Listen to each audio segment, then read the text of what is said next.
Habang papasok sa Philippine Area of Responsibility ang Super Typhoon 1 noong Nobyembre, kabado ang lahat. Halos matakpan na ni Juan ang buong Pilipinas sa mga satellite images. Grabe. Bagamat nagdulot nga ng malawakang pinsala sa Bicol Region, Southern Luzon at iba pang probinsya, kapansin-pansin ang paghina nito matapos tumawid sa Sierra Madre Mountain Range. Kaya ang sigaw ng mga tao sa social media, "Salamat, Sierra Madre." Ilang taon na ang forester at manager ng UP Laguna Quezon Land Grant si Ray, dito sa timog na bahagi ng Sierra Madre. Just imagine kung simula Pacific Ocean, ito ay flat, naka-level tayo ng Central Luzon. Pag dumating yung bagyo, ako naniniwala na hindi magpo-flourish ang sibilisasyon kung wala ang Sierra Madre. Kasi talagang meron tayong cover eh. Kung wala ng puno, unti-unti yung mag-e-erode through time, mapaplat din yan. Kailangan talaga natin ng protection and rehabilitation ng Sierra Madre. Lubhang mahalaga rin ang mga kagubatan ng Sierra Madre para panatilihing malinis ang ating hangin at pigilan ang iba pang matitinding trahedya gaya ng landslide at malawakang pagbaha. Kung intact pa ang isang forest, mataas pa yung kanyang kakayahan na mag-absorb ng tubig during rainy season. Unlike kung wala ng mga puno, pag umulan, diretso yan, pupunta yan sa ating mga waterways at doon sa mga urban areas, doon tayo babahain. Tinatayang nasa 9,000 hectares ng forest cover ang nawawala taon-taon dahil sa deforestation ng Sierra Madre. Problema natin livelihood kasi ang daming nakatira dito sa bundok. Ang nakikita nilang isang pwedeng pagkunan ng income ay yung illegal gathering of forest product na nakaka-contribute talaga yan sa flooding. Para tulungang makarecover ang Sierra Madre mula sa ilang dekadang pang-aabuso, nakipag-partner ang UP Laguna Quezon Land Grant sa foundation ng pinakamalaking electric distribution company sa Pilipinas para sa One for Trees program.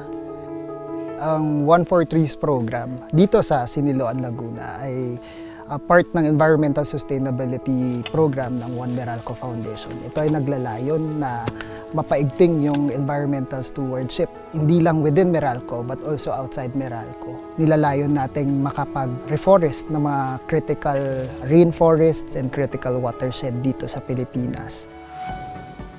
Mula noong 2022, higit 214,000 na mga puno na ang kanilang naitanim sa bahaging ito ng Sierra Madre.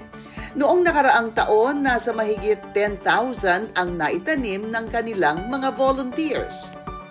Nilalayon natin na yung One for Trees program ay maging avenue for internal Meralco employees as part of their environmental stewardship na maging parte sa collective movement para sa greening and reforestation dito sa Pilipinas.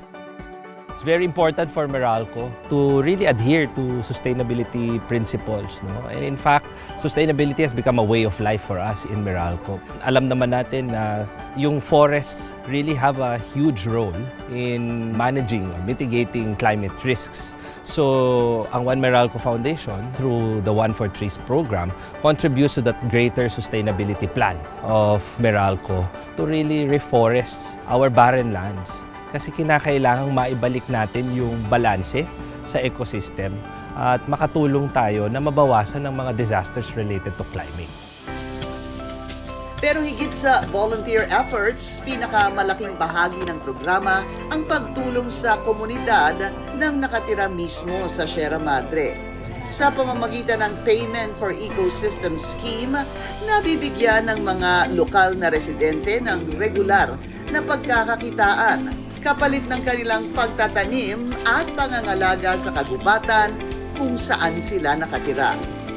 Malaking tulong sa ganitong lugar kasi may mga empleyado din kami na dati rin talagang involved sa illegal activities. Kahit pondohan natin ang pondohan, tanim ka na magtanim, useless eh. Kasi yung mga naandito na walang hanap buhay, puputulin din nila yan. Eh ngayon, dahil ang mga nakakapagtrabaho naman ay naandito rin sa locality, Bukod dun sa naintindihan na nila na hindi naman pala simple talaga ang mag-restore ng mga nasirang kagubatan. Nai-educate na sila, nag-e-earn sila para sa kanilang pang-araw-araw. I think yung pinaka-importanting lesson na nakuha natin is yung pagiging directly involved ng communities sa ginagalawan nilang kagubatan. Mainly because sila yung may direct stake doon sa kagubatan na yun. Sila din yung unang maaapektuhan sakaling wala yung kagubatan or wala yung protective barrier ng kagubatan sa kanila. Ilang beses mang i-repost sa social media ang Save Sierra Madre, hindi natin tuluyang maililigtas ang bulubunduking ito kung hindi natin sama-samang aakuin ang responsibilidad sa pagbabantay at pangangalaga nito.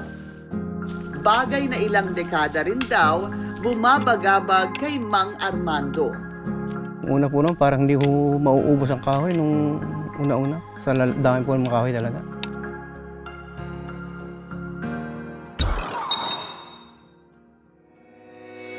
Lahat tayo, especially the private sector, because we use a lot of resources from the land. I think it's our responsibility to not only respond, but to really lead in reforestation efforts because yung kinabukasan ng future generations ay nakasalalay din doon.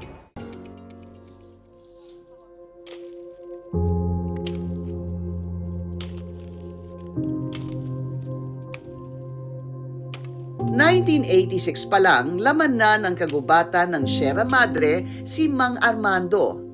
Trabaho niya kasi ang pag-uuling at carabao logging, isang uri ng small-scale illegal logging kung saan hinihila nila ang mga naputol na puno na parang kalabaw. Kami po ang humihila ng mga pinower sa po, niyayari po ng tiyanso. Kami po ang humihila ng mga kahoy na sila.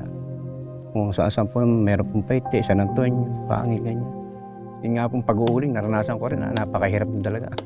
Yun yung pag-uuling talaga ang pinakamaraming nauubos na kahoy kaysa po doon sa mga nag-illegal ng mga puno. Kasi sa pag-uuling, yung pong maliliit na yan, tanggal po yan lahat. Linis po talaga yan, walang maiiwang yan.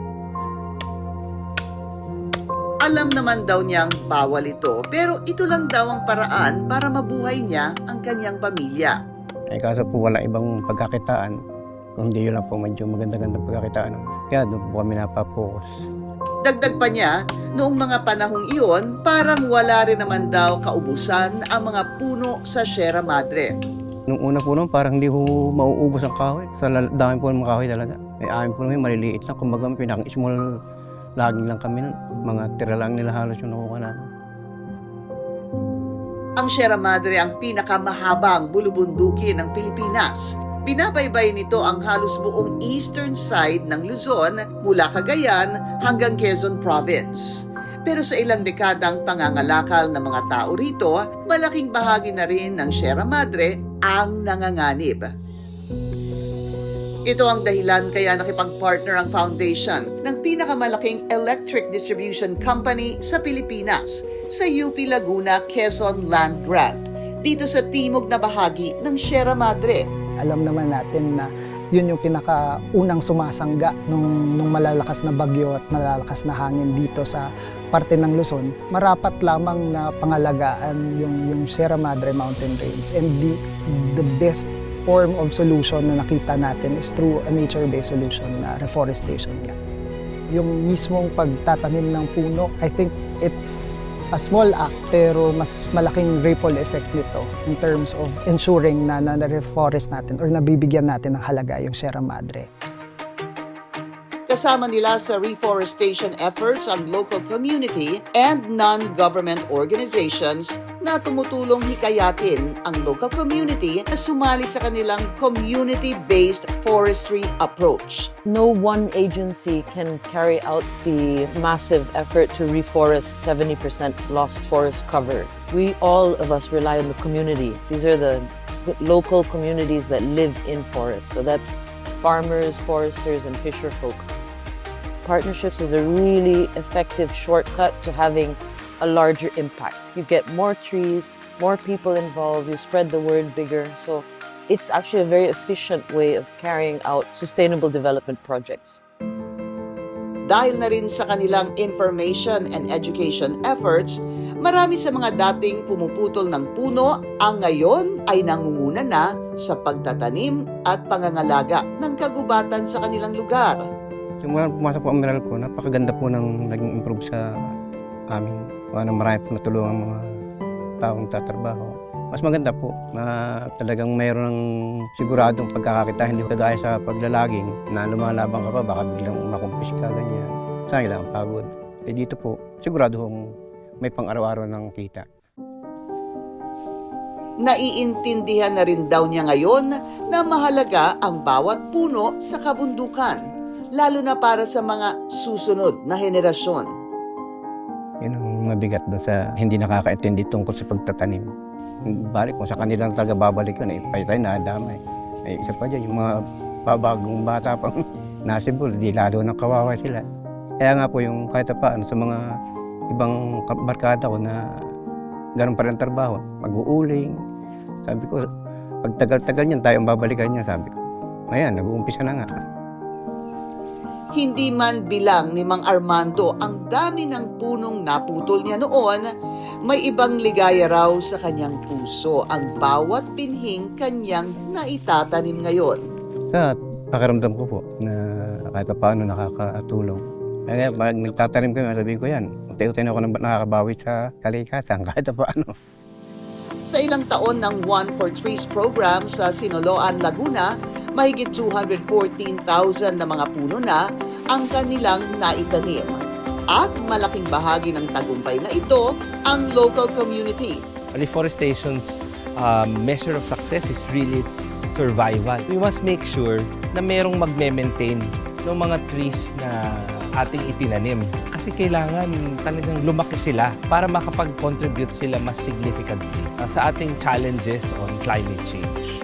Lahat tayo, especially the private sector, because we use a lot of resources from the land, I think it's our responsibility too, to not only respond, but to really lead in reforestation efforts. Because all of us at the end of the day will not only benefit from doing these things, but yung kinabukasan ng future generations ay nakasalalay din doon.